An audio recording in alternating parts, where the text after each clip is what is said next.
ભારત સરકાર દ્વારા હમણાં જ તાજેતરમાં 25 ડિસેમ્બર 2023માં 3 જે આપણા જૂના કાયદાઓ હતા, જેમાં ભારતીય ફોજદારી ધારો, Indian penal code, criminal procedure code અને ઇન્ડિયન એવિડન્સ એક્ટ, આ ત્રણેયને બદલીને સરકાર દ્વારા નવા 3 કાયદાઓ લોન્ચ કરવામાં આવ્યા છે, જેને ભારતીય ન્યાય સંહિતા, ભારતીય નાગરિક સુરક્ષા સંહિતા અને ભારતીય સાક્ષ્ય અધિનિયમ તરીકે પ્રસ્થાપિત કરવામાં આવ્યા છે.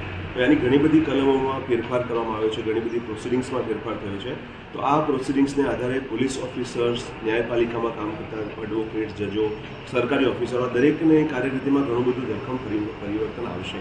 એ પરિવર્તન ચાલુ થાય એની પહેલાં, કાયદાનો અમલ શરૂ થાય એની પહેલાં એક પબ્લિક સર્વન્ટ જે હોય એ લોકોને જાગૃતિ આપવા માટે special training Gujarat national university દ્વારા पुलिस ऑफिसर्स માટે શરૂ કરવામાં આવી છે આજથી સિલવાસા કેમ્પસ ખાતે.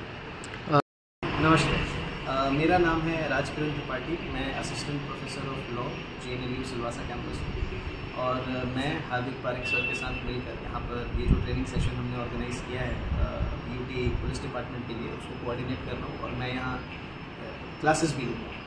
तो जैसे कि हमें पता है कि 3 नए क्रिमिनल लॉज आए हैं, भारतीय न्याय संहिता, भारतीय नागरिक सुरक्षा संहिता और भारतीय साक्ष्य अधिनियम, जिनमें कि बहुत सारे चेंजेस आए हैं. तो हमारा तात्पर्य यही है कि हम पुलिस डिपार्टमेंट जो केसेस इन्वेस्टिगेट करते हैं, जो क्राइम सीन पे रिस्पॉन्ड करते हैं, वो इन सारे लॉज के बारे में जो भी चेंजेस आए हैं, लॉज तो उन्हें पता ही है, पर जो भी चेंजेस आए हैं लॉ में हम उसके बारे में उनको अवगत कराएं और इस पूरे पुलिस एडमिनिस्ट्रेशन सिस्टम को एक एफिशिएंटली ट्रांसफॉर्मेशन का प्रोसेस है पुराने से नए लॉज की तरफ, उनमें हम उनकी मदद करें. तो हमारा तात्पर्य यही है और ये हमारा पहला बैच है.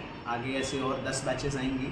टोटल 600 पुलिस फोर्स है UT एडमिनिस्ट्रेशन का. तो हमारा ऑब्जेक्टिव यही है कि हम सबको कम से कम टाइम में क्रिमिनल लॉज इम्प्लीमेंट होने से पहले इसमें ट्रेन कर सकें.